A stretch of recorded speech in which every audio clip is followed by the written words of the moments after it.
Good afternoon, everybody, and welcome to Eureka Springs channel. I'm Melody Purdy, your host.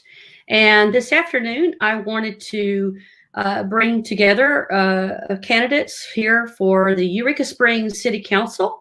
And we have two candidates that we're interviewing today. We'll be interviewing the other candidate at 3:30 today. We're going to bring on first Mr. Bill Ott. Mr. Ott is running for City Council here in Eureka Springs. And we have some questions that have been submitted by our citizens here in Eureka Springs, and we wanted to give Bill an opportunity to give his thoughts on these questions. So let's bring on Bill. Hi, Bill. Good afternoon. How are you? Doing fine. Thank you very much. Well, you are in the full uniform here. I'm so impressed by when I see candidates on TV and other folks keeping their masks on. It makes a statement. That's what I'm trying to do. And, I just feel comfortable with it on. And like I said, it makes a good statement, I think. Absolutely. Safety first. Yes, ma'am. All right. So we're going to get to some questions that have been submitted. And first, before we begin, I'd like to say thank you for doing this. And also, thank you so much for being willing to serve.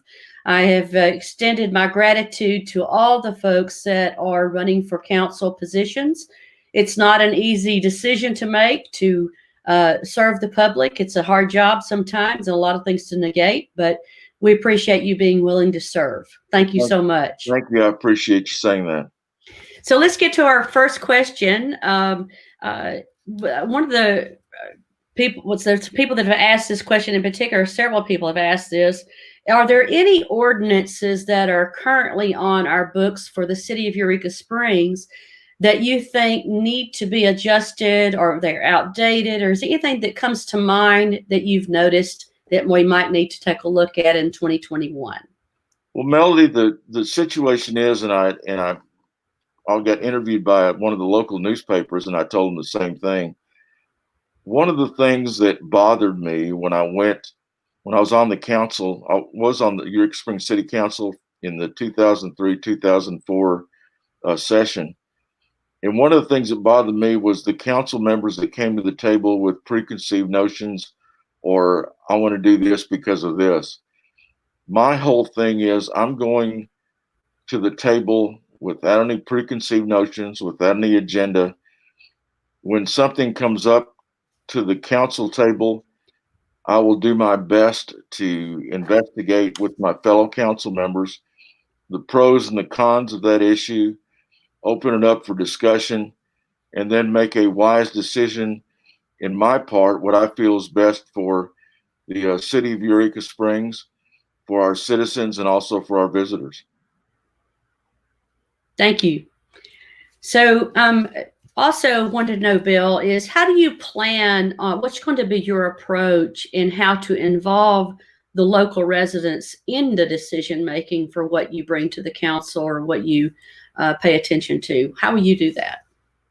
Well, weather permitting and COVID permitting, I'd love to do something I did the last time I was on the council, and that was, on regular or when needed occasions, avail myself to Basin Spring Park and to have people come up and talk to me.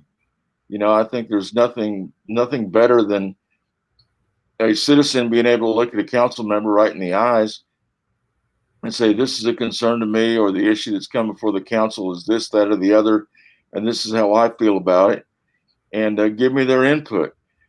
Because, I don't have all the answers. I don't have the brains enough for a whole community, but I think the synergism of all our community members can help me and our fellow council members come up with a good decision. So if we keep social distance and keep our masks on, we might still be able to do those meetings in the park, unless it's below freezing, and I may not do that. Right. Well, not many people will be coming out to talk to you anyway. That's true.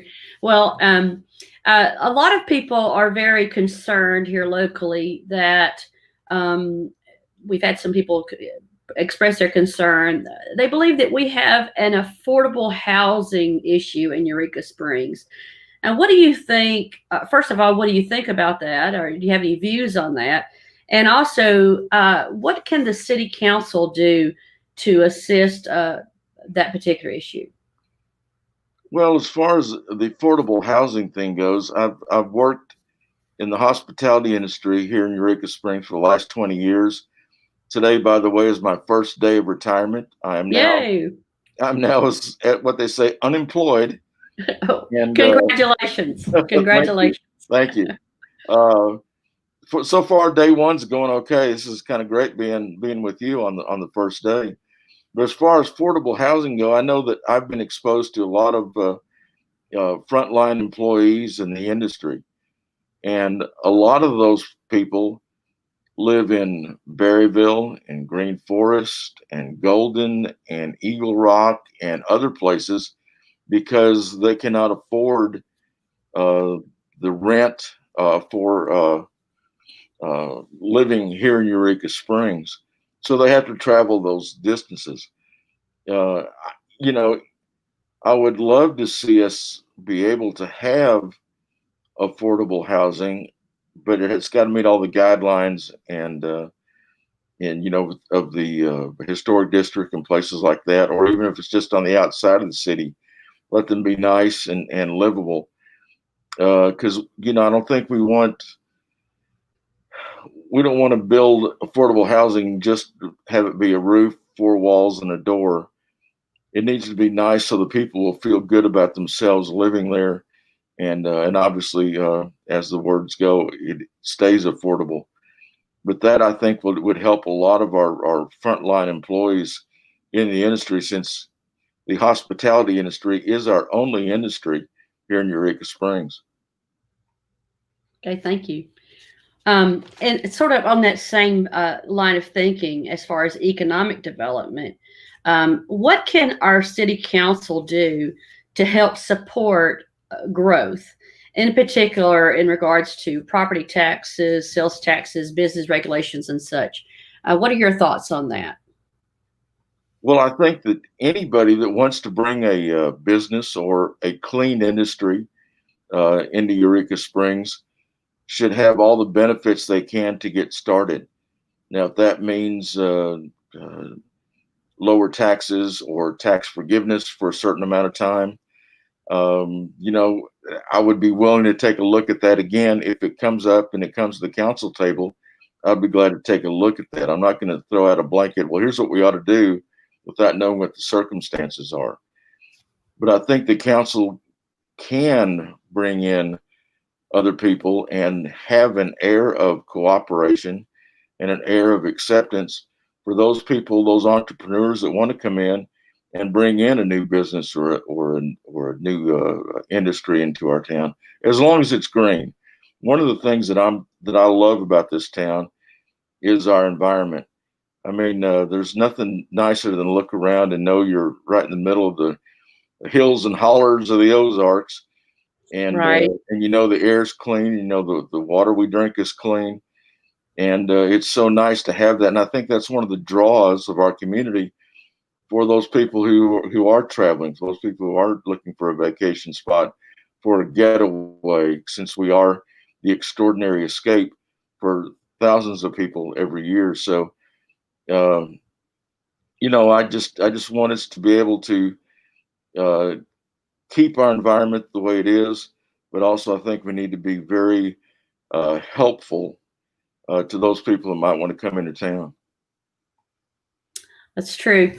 And with there being so many people that come to Eureka Springs, and we are in the middle of a pandemic. That was another one of our questions is, that we are seeing some numbers rise for our area and our surrounding states as well as far as COVID-19. If our numbers continue to rise, what do you think the responsibilities or perhaps what actions do you think our city council should take to help ensure the safety of our guests and our local citizens? Well, I think one of the things that this town should take pride in, with our tourism numbers being up, is because people feel safe coming to Eureka Springs.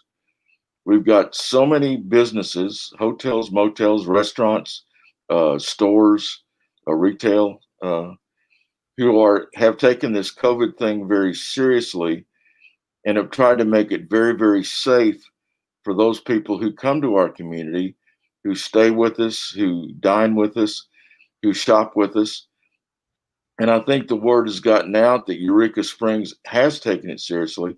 We can feel safe going there. And I think that's one reason why our numbers up. If what the council can do, I guess continue to do what they've already done, and that's to embrace strict adherence to the protocols set forth by the governor and the Arkansas Department of Health to make sure that people do feel safe when they come here. One of the things that is the advantage and adds to the safety of it is our open air areas in the community, whether it be Lake Leatherwood or Black Bass Lake or just walking through downtown, staying social distance from each other, wearing masks, and still feeling like they aren't in a crowd. They aren't in a dangerous area as far as the COVID virus is concerned. And I just think getting with having perhaps the CAPC even putting that into some of their advertising that this is what our community is doing, and so you can have a sense of feeling safe coming to here. Okay.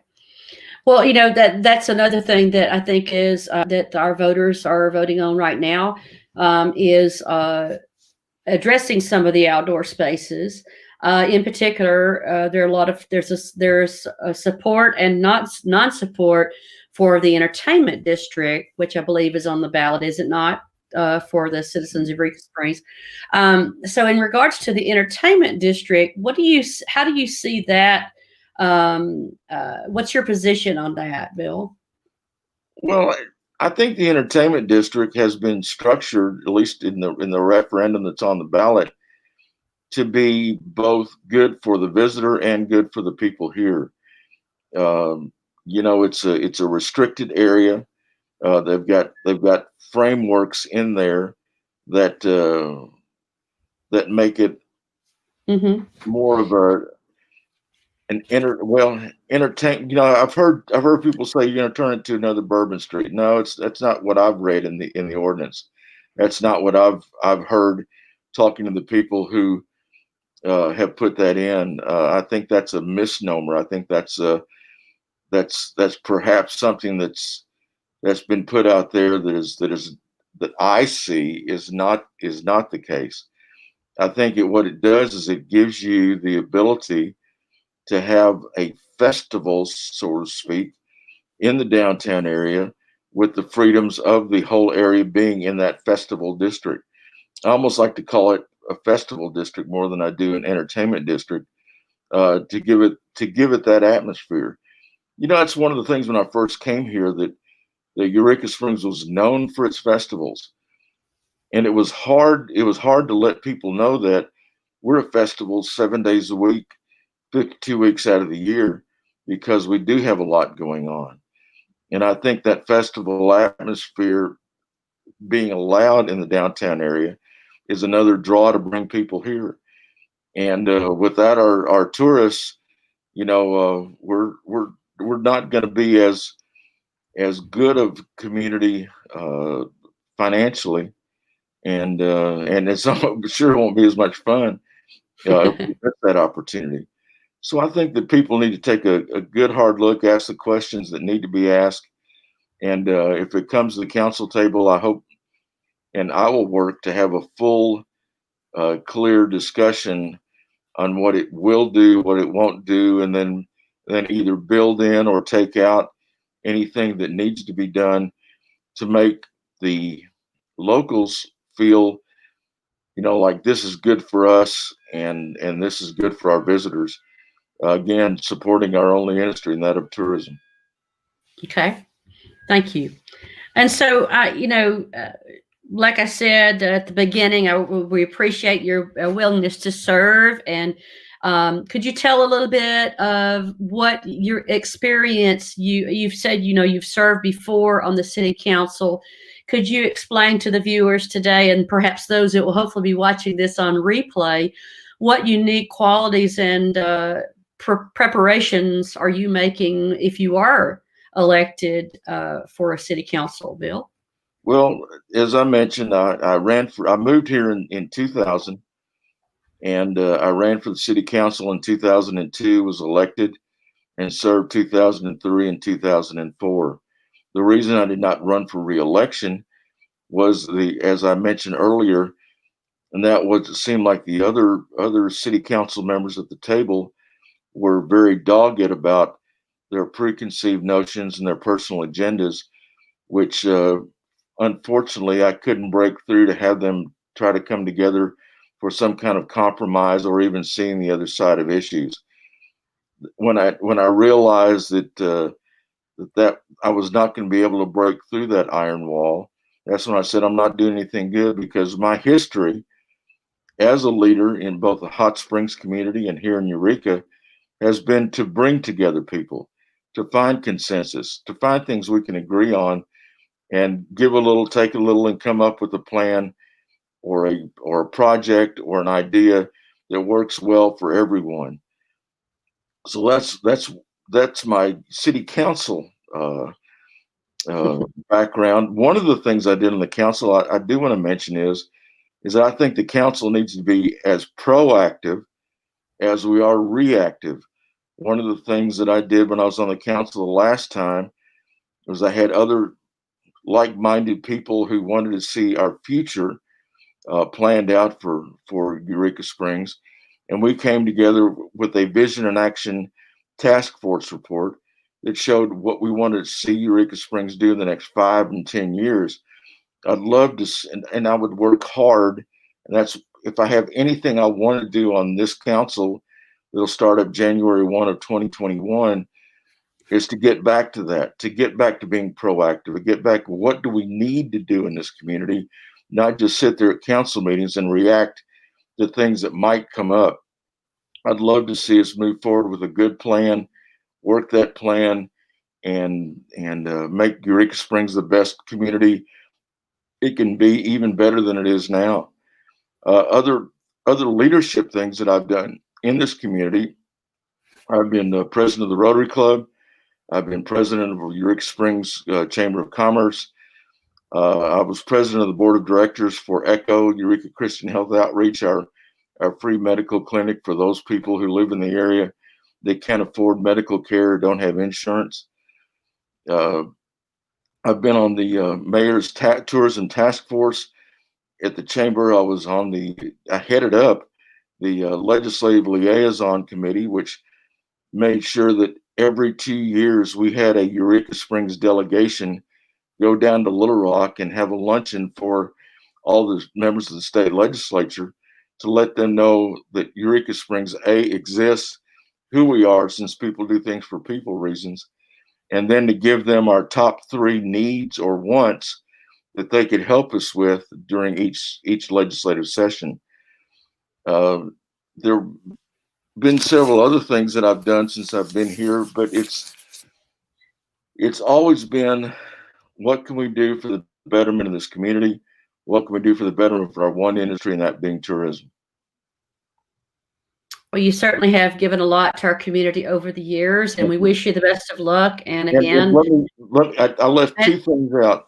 Oh, certainly.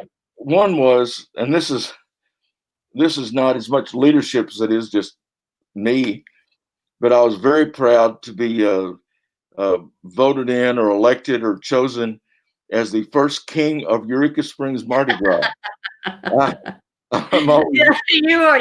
You did that. You served that really well. You really helped jumpstart us all. It's such a thrill for me every February or March, whenever Mardi Gras rolls around, for them to dust me off, put my crown back on my head, and parade me around the town. And the other thing I've done that I've been real happy about and real pleased and so thankful to God for allowing me to do this, and that was be Santa Claus. I was Santa Claus in 2009. I was going to say I did every 10 years. Yeah. So I was it last year in 2019, but they didn't have one in 2018. So I said, okay. So I started growing my beard, and I was Santa Claus in 2018 too. But that was so wonderful being able to help kids smile and bring joy to families and to represent our community in a very festive way. Again, all the things I've done in this community, and all the things that I've been privileged to serve as a leader or as a member of, I owe it all to my God.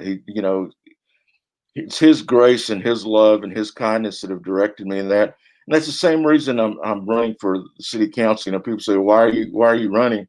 Well, I had someone ask me, a very good friend of mine, if I would consider it, and I talked to this person, and they convinced me I at least ought to think about it. So I did. I prayed over it.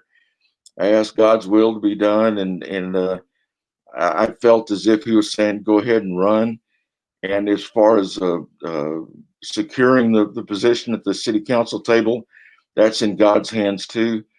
And so if God convinces enough voters to vote for me, and I'm not saying it's a providence thing.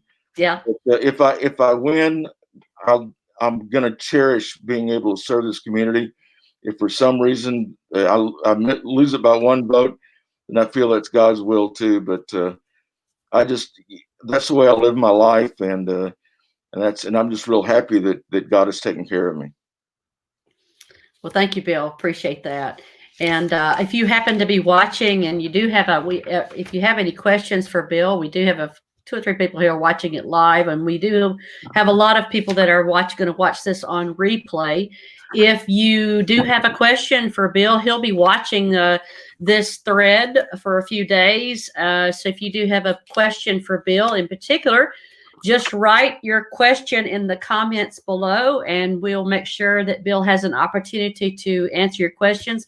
Elections have consequences for all of us, and so it is important for you to get out and vote. And one of the things that I want to say is, so many people have come up to me since I threw my hat in the ring. They'd say, "Well, who are you running against?" And I would correct each and every one of them, saying, I'm not running against anyone. I'm running for the position, Ward 2, Position 2, and because I want to be on the council. I'm not running against anybody. This is a for thing. I'm running for the community. I'm running for our citizens. I'm running for our hospitality industry, because I think I've got enough leadership background and brains and love for this community that I can make a difference at the council table to make sure that we make good decisions and that it benefits everybody. All right. Well, thanks, Bill. We've run out of time, but we appreciate you taking an opportunity to do this with us. We appreciate you answering everybody's questions, and we appreciate you participating. And again, let me just say personally to you, I don't live inside the city limits, but we appreciate all of us that even live outside the city limits. Our city council affects all of us. We're, like you said, we're so dependent on our tourism, and we need people with good ideas and visions to run. And we appreciate you being willing to step forward and give your try at it. So good luck to you. And if I can make one plea, whether you vote for me or you vote for someone else, yes, whatever level it is, please make sure you go and vote. Go and vote. You've heard people say this is the most important election in the history of our country. It is, and it goes down to our community as well. So please, please, please, if you haven't voted and you're eligible, get out tomorrow and vote. Thank you. Go vote. Thanks, Bill. We'll see you soon, and thank you for joining us. We really appreciate it. Thank you, dear. So there you have it, Mr. Bill Ott, who's running for city council position, and we'll be talking with his running mate or his opponent here at 3:30. So if you'd like to join us, you can also join us at that time if you have a question. The person we'll be interviewing is Mr. Bob Thomas, and he'll be joining us at 3:30. So if you'd like to join in and listen in, we would hope you'll join us. Again, if you have a question for Bill Ott, you can do that in the comments below. This will be on replay indefinitely, but make sure you have your questions ready for him if you have anything you'd like to reach out to him and have him answer for you. Thank you for joining Eureka Springs channel. This is a free service to the Eureka Springs community that we provide. If you feel like you are enjoying our segments and you'd like to support us, we certainly would appreciate your support. We do have a pay comment that we'll put a donate in the links below. So if you'd like to donate to our channel to help us keep going, we certainly would appreciate it. Thank you for joining us, and we'll see you next time. Bye-bye.